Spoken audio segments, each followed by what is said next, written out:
மற்றவர்களுக்கு நாம் உதவி செய்யும் பொழுது அவர்கள் புகழ வேண்டும், நம்மளை மதிக்க வேண்டும், உயர்வாக சொல்ல வேண்டும் என்கிறதற்காக நீங்கள் உதவி செய்யாதீங்க. ஆண்டவர் அதை கவனிக்கிறார், என்னை ஆசீர்வதிப்பார் என்ற முழு இருதயத்தோடு கூட ஏழைகளுக்கு, விதவைகளுக்கு, திக்கற்ற பிள்ளைகளுக்கு, அனாதைகளுக்கு, உங்களை தேடி வருகிறவங்களுக்கு நீங்கள் உதவி செய்யுங்க. முடிந்த அளவுக்கு நீங்கள் செய்யுங்க. பரலோகம் இதை கவனிக்கிறது. அதற்கு இரட்டத்தனையான ஆசீர்வாதங்களை பரலோகத்தில் நிச்சயமாக கர்த்தர் தருவார்.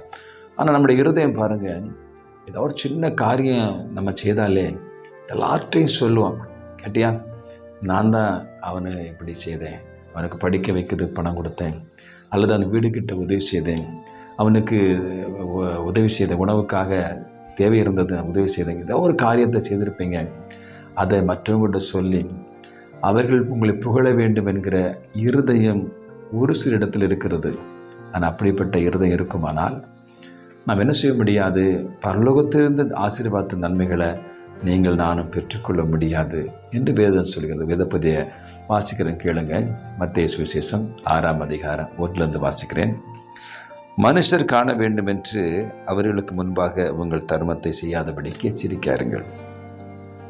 செய்தால் பரலோகத்தில் இருக்கிற உங்கள் பிதாவிடத்தில் உங்களுக்கு பலன் இல்லை. மற்றவங்க பார்க்குறேன்னு செய்யாதீங்க. அதனால் உங்களுக்கு பரலோகத்தில் உங்களுக்கு ஆசீர்வாதங்கள், நன்மைகள் உங்களுக்கு இல்லை என்று வேதம் சொல்கிறது.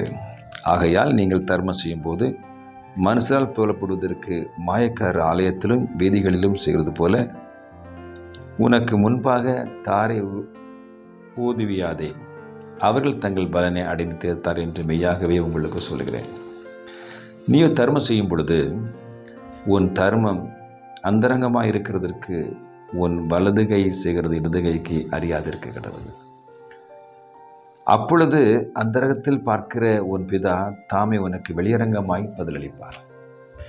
எனவே நாம் செய்கிற உதவிகள் சின்ன உதவியோ பெருசோ மற்றவங்களுக்கு அறிகிறபடி செய்யாதீங்க, அல்லது மற்றவர்கள் புகழ வேண்டும் என்பதற்காக நீங்கள் செய்யாதீங்க. இதை கவனிக்கிற ஆண்டவர், நீங்கள் மற்றவர்கள் புகழும்படியாக நீங்கள் தர்மம் செய்தால் ஆண்டவர் பரலோகத்தில் உங்களுக்கு பலன் இல்லை, ஆசீர்வாதம் இல்லை, புகழ்ச்சி பரலோகத்தில் இல்லை, பூமியிலும் முடிச்சிட்டு.